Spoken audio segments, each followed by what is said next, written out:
Well, I wanted to see him kind of focus here, but there's still not enough roaches coming in. He could kill this. He's going to try and take a queen down here as well. I think this is finally going to get cleaned up. Queen goes down in the last one. It's a shame he didn't take the hatchery out, but...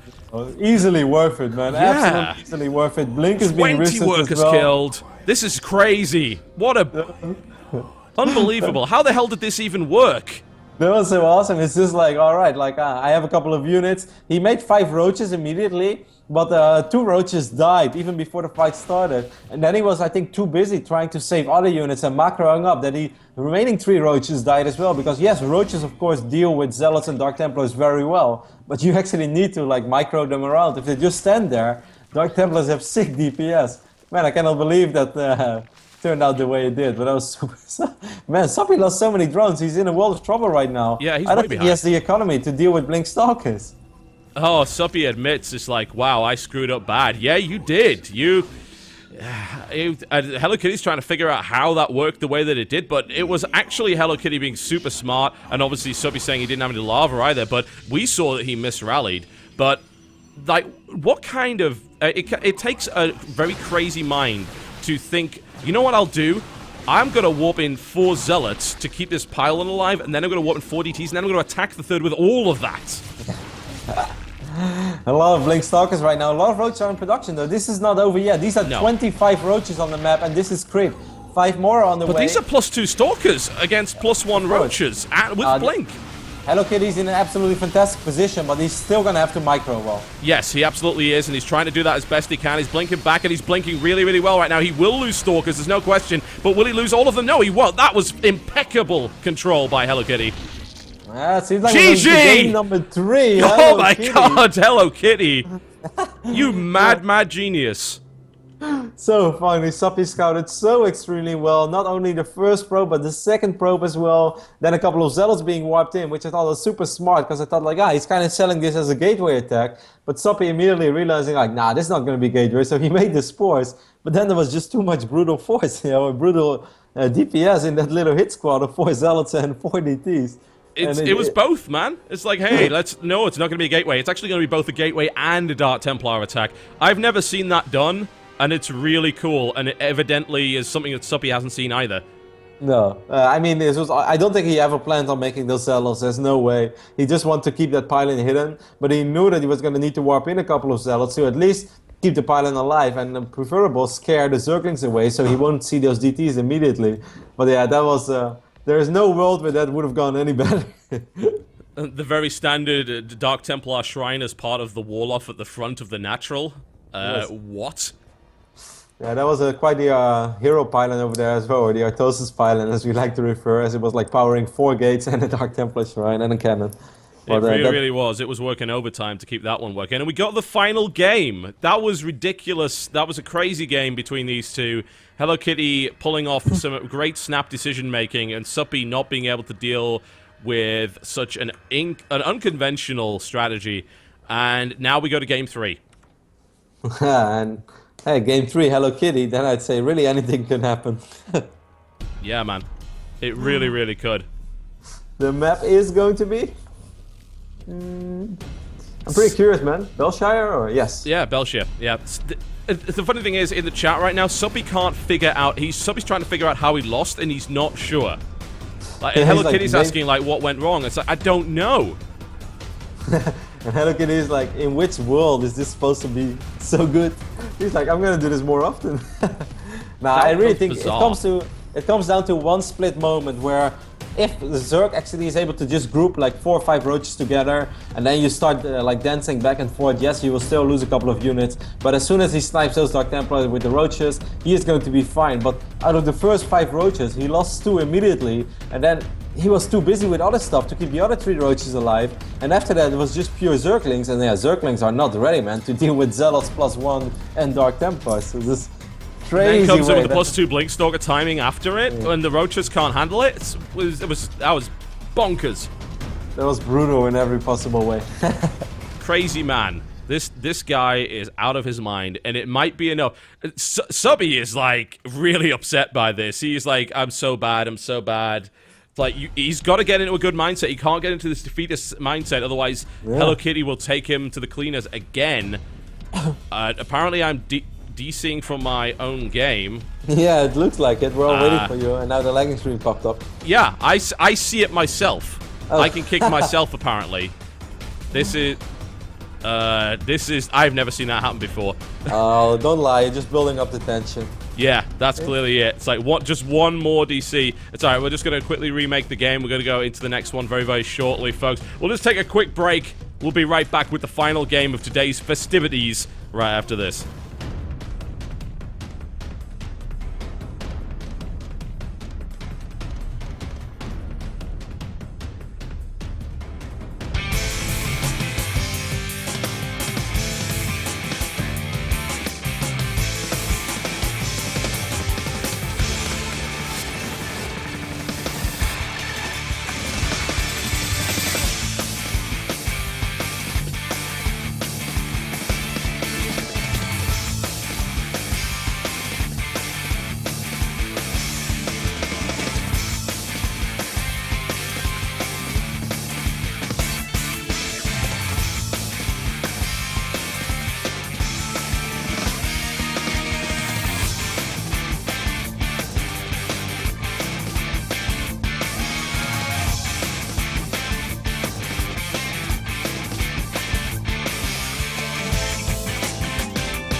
Ladies and gentlemen, here we are. We don't think anything's breaking now. The lobby isn't breaking. Everything seems to be working. Rotterdam is still alive, which is a great, great boon for us all. Final map, België Vestige. I'm not even going to ask for predictions, because this series makes no sense at all. Is that something you often worry about, if I'm still alive or not? Well, since I have to mute you on Skype for extended periods of time, I can't be entirely sure that you're still living. Hey, I might have had like my rough periods in life, but I've been living pretty healthy lately, man. I'm drinking lots of water, I'm going to the gym. If anything, I am more alive than ever. Oh, that is cheesy as hell. Almost as cheesy as Hello Kitty, but not quite. Well, this final map is going to decide it all. Will Hello Kitty be able to pull the double upset and go through as the second place in Group C? Or will Suppy be able to solidify his reputation as an incredibly strong, I almost said Korean there, incredibly strong American competitor? He plays like a Korean man, what can I say? Well, the man that's standing in the way of Suppy's continued US dominance is this one. In the red trunks, playing Protoss. To the southeast position, it is... Hello Kitty. Hello Kitty. He's still in this game. He's not going to be going goodbye Kitty yet. He's going to avenge the animal abuse that was committed vilely by this man. In the blue trunks, playing Zerg. To the northwest of België Vestige, it is... Evil Geniuses Suppy.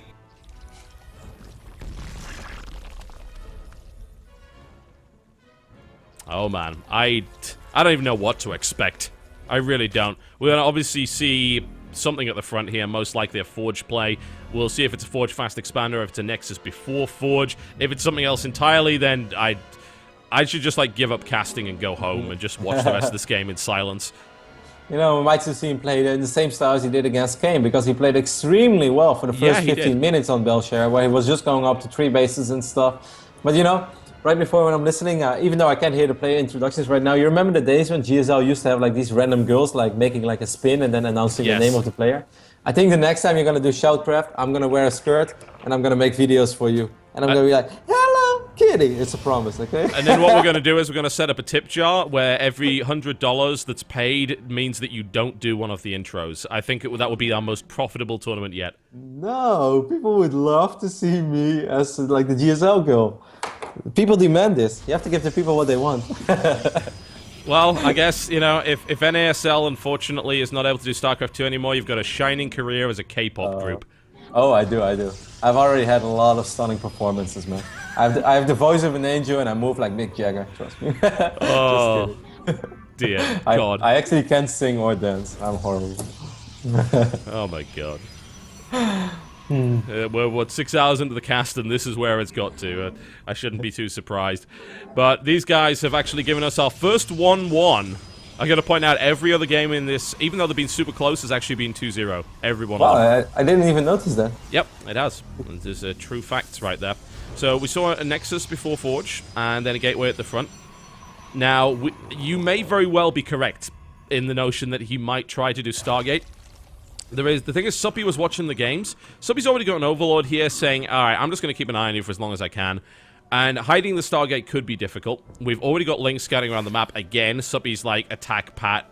It's going to find everything. You can't hide from Suppy, especially not on a map like this. It's not big enough. The Lings are scouting really well around the side. It's going to pick up on this probe, I think. Yeah, it should.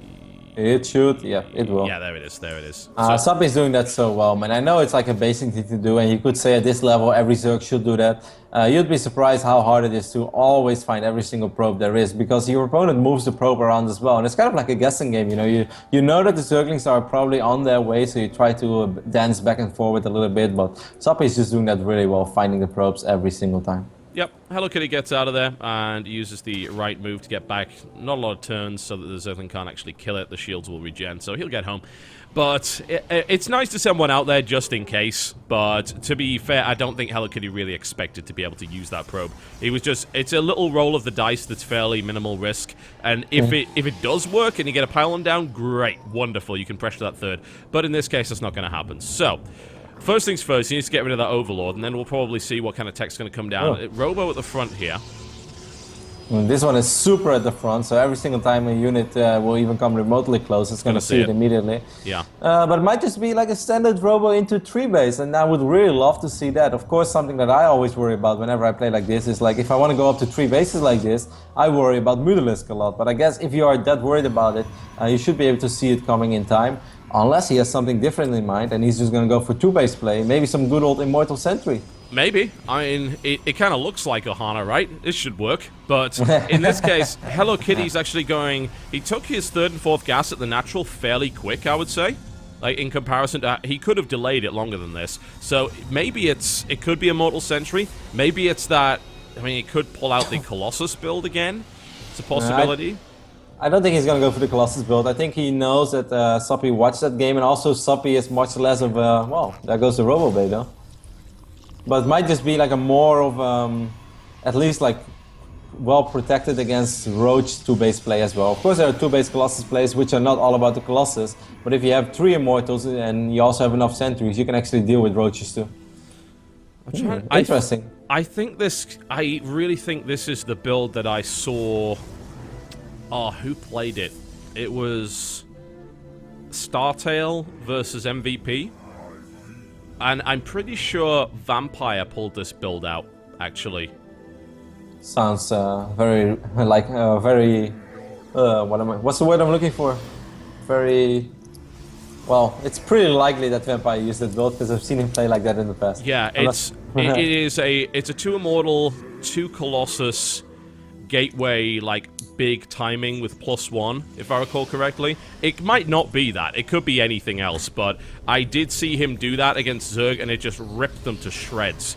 It wasn't on this map, though, and it could be different, but Ooh. I'm just kind of tossing that out there. The Hydroden's coming down, though, from Suppy. Yep, this is looking good, because I don't think that Suppy is expecting Colossus. He might be expecting a Gateway player, or at least Immortals, but not Colossus. There's only one Immortal on the map this time. Oh god, Suppy's actually going to be in trouble if he's going to deny Roaches, if he's going to deny the Roach speed upgrade, and he's going to rely on Colossus, on Hydralisk to defend this. It's going to be damn tough, you know. I'm really surprised that Suppy hasn't tried to scout it. Like, he could have... This is all at the front, and Hello Kitty has his Colossus there. This is imminently scoutable, and yet Suppy is blind countering him, and he's wrong. Like, he's building the wrong units for this. Suppy scouted the main base, but that one Overlord he sacrificed saw absolutely nothing, and right after it died, more and more gates went down. Yes, a couple of units in the front would have scouted it, but I guess he just couldn't dream that he actually would be able to scout this. And man, this is going to be extremely hard for Suppy. There's going to be a lot of force fields. There are going to be 2 Colossus. Hello Kitty is busting out the same build as he did once. He is hoping to face a blind Hydra opening without any Roaches. This is exactly what he's facing. If this build is ever going to work, it's going to work right now. Yeah, certainly. And this is definitely Super's build. It's very, very similar. Maybe minor variations, but... let me just say this, like, the game ended in about a minute when Super broke this build out. It was brutal. The force fields are going to be brutal. The Colossus are going to be brutal against the Hydralisk. Before the action kicks in, I do want to say once more, if you guys love watching these guys, make sure to follow them on Twitter. And it's twitter.com/EGSuppy or twitter.com/HelloKittySC2. Which is 2 important. pylons going down and a warp prism, so he can micro with it and he can warp in with it. He's got everything he needs to make this work. Suppy has got to be set up for an amazing flank. He actually has the opportunity to flank, I think, using this creep over here, but this is going to be ridiculously hard to hold. If Suppy holds this, it will be incredible. There's going to be so many force fields. This is going to be really hard. The first force fields will go down. Hydralisk trying to connect with these gateway units, but I don't know, John. Those force fields were great. He's got a few more available as well. He catches a few more Hydras up to the flank right there. This is super ugly. It really, really is. Drones are coming off the line. Big warping comes in here as well. I think Hello Kitty's got it. I think this was exactly the right play. Oh, beautiful micro by Hello Kitty. Absolutely fantastic micro by Hello Kitty. What the hell is this by Hello Kitty? This is ridiculous. Unbelievable. How is he doing this? Unbelievable micro. The 2 Colossus are still alive! What? Really well done. The Warp Prism is still alive. More Stalkers being warped in. And Hello Kitty is going to complete the upset here. In the first series that didn't end 2-0. He's going to... Oh, the Zergling gets through, kills 1 Colossus, but I think that's going to matter. The Immortal is still there. There's still another Colossus up. GG! Hello Kitty finishes it off and upsets Suppy again. And he will go through as the 2nd place. I am astonished. Like, that was incredibly well executed, and I'm almost convinced that was Super's build, and he watched that GSL game and he executed that build perfectly. And Suppy made a bit of a tactical error not to scout the front. A single Zergling could have maybe seen that coming, and more Roaches. That could have been a different game entirely, but with pure Hydra and no flank, you're not killing that. It's not going to happen.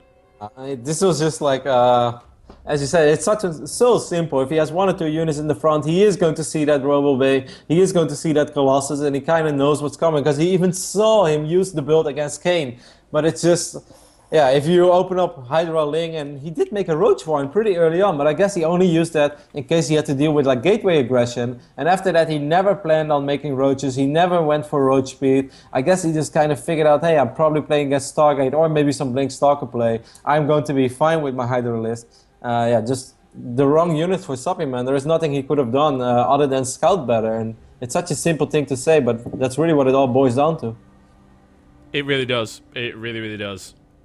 Good lord, that... You know, I'm kind of right that... I'm kind of glad that I was right on the build there, because it meant that you could kind of see the result coming, and it made the game a lot more tense as a result, because if you know that build's coming, and the guy's like, you've got to scout, you've got to see this, you must build Roaches right now, you've got to be set up to fight this, because right now that build is super strong, and I use that pun deliberately. Yeah. It is really, really good. And it's really good, certainly, because of the current state of the meta, where Zerg players do not like to make a lot of Roaches if they don't have to, because it's just like kind of like, that's kind of like a waste of money, you know. I'm just going to get my Hydra list. They are good against everything. They're good against gateway units, and no one goes 2-base Colossus anymore, right? Well, I guess not. Yeah, they do. And it's funnily enough exactly what Caldo and Wolf said during that game. It's a meta breaker, and that's why it's coming back into style, because it plays so well against Hydras, and Hydras are very popular right now, and there are also a lot of players going pure Hydra because it counters gateways so hard, and you can't force field them as easily. You can just smash gateways apart. It deals with Stargate really well too. It shuts down a lot of things except that. And if you build it, they will come. And that was, I mean, and it was perfectly executed. Don't take anything away from Hello Kitty. Like, the only one mistake he made was losing that one Colossus, and by that point, it didn't matter. Like, that was just a fluke. Exactly. By that moment, the game was over. He just did everything well, and that's really, like, you gotta praise Hello Kitty for the amount of different builds he knows. Yes, a lot of them are very aggressive, are very all-in-ish, but he all executes them so extremely well that he is such a dangerous opponent, I think, for anyone in this tournament, man. Yeah, that's insane. That was really well executed, incredibly so. And he advances, and he will play the first place from Group D. I think he's going to have a really realistic shot against anyone coming out of that group, because, as we already pointed out before, I think Group D is a very even one, whether you face the #1 seed or the #2. I don't think it's going to change or matter all that much. I'm much more worried for the #2 coming out of Group D, who's going to have to play against Kane. Oh, yeah. Kane is just on fire right now. But Hello Kitty, I think, has proven his point today, honestly. Man. It's great play, and it's really fun to see him do so well. He's been around for quite a while, not always as well known. He basically got a lot of, like, sort of in fame because he was in WCS and the Muslim wasn't, you know, and people kind of like immediately like, oh, no, then we don't like Hello Kitty. Like, hey, it's not his fault. He got offered a free spot and at least $1,500. Right? Yeah, anyone in the world would have taken it. What do you guys expect? To say like, nah, I don't really want those $1,500 for free. I think someone else should get it instead of me. Yeah, but he played some great games. Right? And after that, he played some great games in WCS. Like, he had a rocky start, but after that, he played a really cool series and then another one. And now today, playing some really cool games as well in SHOUTcraft. So I think he's getting a lot of fans, and he totally deserves it.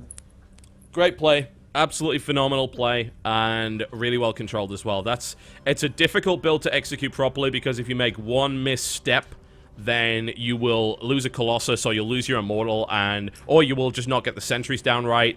It is a very skillful build, and that's why you see like top Korean pros using it and failing with it as often as they succeed, because if you make one mistake, you're dead. You let the Lings in, or you let a Hydra flank come in, or you mess your force fields up, or you lose a Colossus, and it's such a knife-edge build, and that was incredibly well played. I'm very, very impressed with Hello Kitty. As far as I'm concerned, everybody else should be too. And now there's the bracket. That's what we see. So Massa takes an unfortunate fall, going 0-4, but none of those games were close. I don't think that score really reflects his skill level, honestly. No, not at all. He played some really good games, and he played two fantastic North American Zerg players. This wasn't Massa's day, but on any other day, he could have at least taken a couple of maps, if not series. He's an excellent Terran player, and I'm sure that everyone is aware of that. Yeah, I certainly think so. Massa, sad. Hopefully we'll see him in Season 2, assuming that happens, which I hope that it will. Suppy actually goes... I think he went 3-4. I think that might be slightly incorrect. Let me just refresh the... Yes, I'm just going to refresh the bracket here. There we go. So we actually missed the number. So Suppy went 3-4. Very, very close series. But Hello Kitty was his bane. And let's be honest, this is an example of preparation. Hello Kitty prepared for Suppy. Suppy didn't really have a lot of time to prepare for Hello Kitty, and as a result, he was able to deal with him quite nicely. And then Kane, I don't even know what they've been feeding Kane in the root house, but Jesus. No, Kane is so damn good. It's going to be so much fun to follow his journey through the bracket, because I really think he's going to go very far.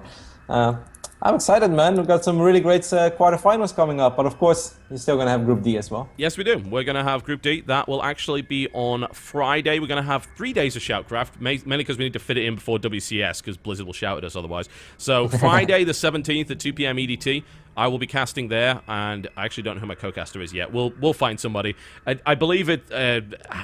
oh, yeah. Day 9 is actually playing a Magic the Gathering tour.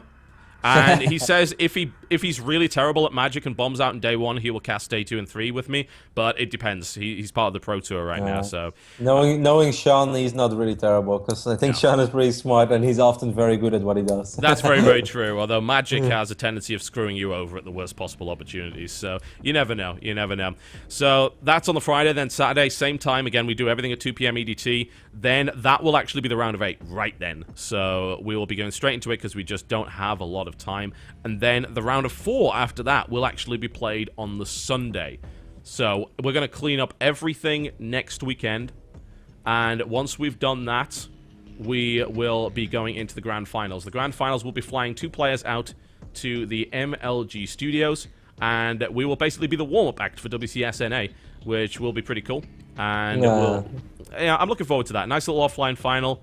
Have the guys in the studio. They'll be actually staying in the Pro House there as well, and that should hopefully be really fun. Which date is the final? Is it like right at the same weekend as WCS? Yeah, I think we have the date for that. I'm just going to double check that for you. I believe it was subject to change, but I believe it is planned to be... Let's see the schedule. I'm sorry, the schedule's actually not coming up for some reason. I'll have it in a second. I thought it was like the 21st or the 22nd. There we go, yes. It's the 21st. So that should be on a Tuesday. It should be just before WCSNA on that day.